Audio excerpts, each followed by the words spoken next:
Now moving from Oklahoma City to the campus of UCO here in Edmond. Our room, we are socially distanced. We are wearing masks right now. We have our team at the desk behind us. They will keep us updated as the night goes along. Reporting live from Oklahoma City. Construction causes chaos and confusion here on 2nd Street. Vaccine shots could lead to a shot at extending fall break. I am Tyler Whitehead reporting from Oklahoma City. Wait. Now I'm safely masked up and ready to go downtown. With Halloween just around the corner, have you ever wondered, how could I survive a horror movie? Science Museum Oklahoma has an event just for you, but temporary turned permanent. This could be an example of what is to come. They found his backpack and notebook that's been submerged in water.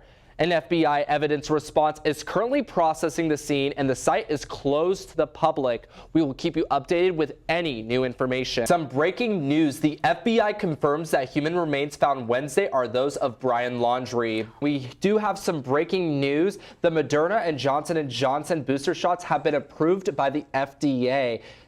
And they should be rolling out those vaccines within the next couple of weeks. So if you haven't gotten your booster shot, those will probably become readily available. I know there's about an 8-month period after your second COVID-19 shot where you have to wait for the booster shot. They've been kind of ruling them out for those that are higher at risk. Now that we are moving away from the cold, wintry weather and moving into the spring season, tornado season is just around the corner. Welcome to this TikTok edition of U Central News. I'm Tyler Whitehead. That's right, we will be giving you breaking news from around the world, nationwide, and here locally in the state of Oklahoma. We will also be giving you behind-the-scenes features on how our newscast is run. Make sure to keep up to date with us on all of our social media so you don't miss out on anything U Central News. We will see you all very soon. 1 year with masks, social distancing, and the fear of the unknown. Life with COVID-19 and how it has brought strength to our newscast. Let's take a look.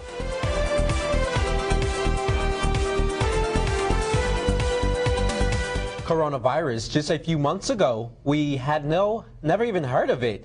Now it's on the top of everyone's mind as the world faces what health officials are calling a pandemic. We just got some breaking news for the campus of UCO. Yeah, they just sent an email out saying that we will have online classes. Now this will last March 28th through April 12th. I just want to let you all know that this may be our last newscast, but stay up to date with us on social media.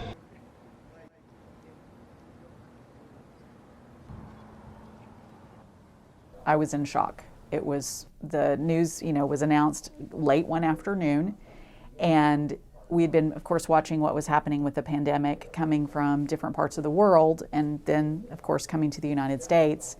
And it was just sort of a sudden announcement, and it was like, this is the real deal. We went into the unknown, and we did not know that was going to be our last newscast and the last time seeing each other. And turns out for many of us, it was the last time seeing Amanda. Didn't even realize it. I am packing to go home. Amanda Sue, who is one of our producers and head of social media, had to move back to her home in Malaysia due to COVID-19, and she has been producing remotely since then. But she will be back in studio with us in a few weeks. We all just expected it to end, and it never really did, and I don't know if it's really going to anytime soon. I think we may be living with this for quite a while. I moved back with my parents, so my room was my workspace. It was my meeting place. It was my newscast space. It was my school.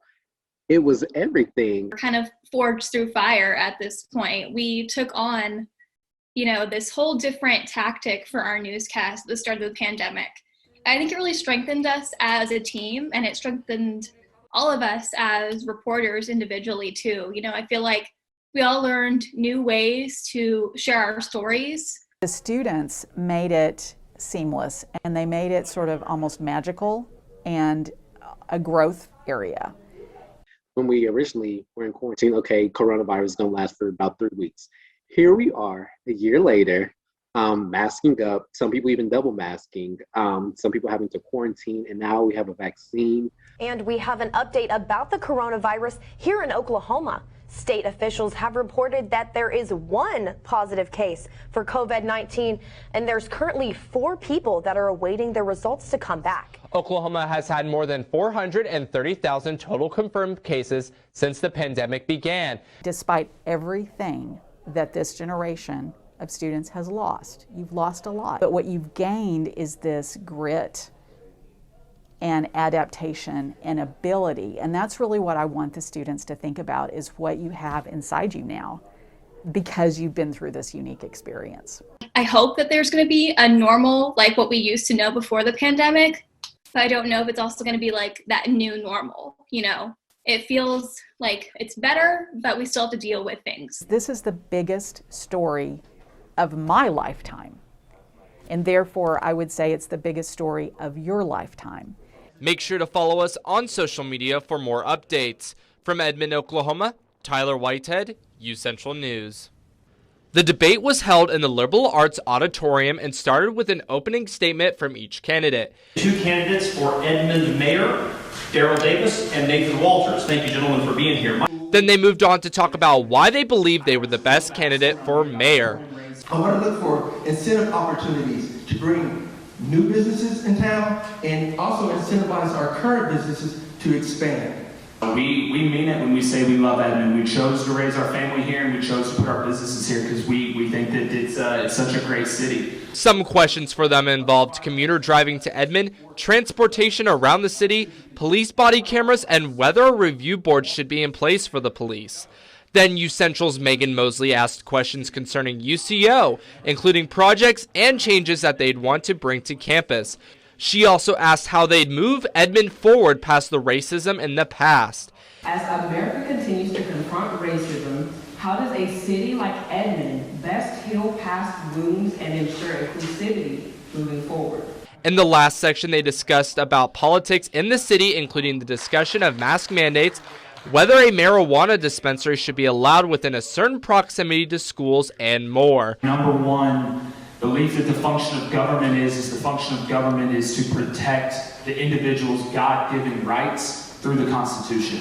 I'm a big believer that we're in a community that you present this option to the business owners and to the citizens, and we had that, and I felt like that was a great compromise that we had. The people that are interfacing on the day-to-day people, those were my concerns, the medical staff. So yes, I do stand by my initial votes that I've had over the past pandemic.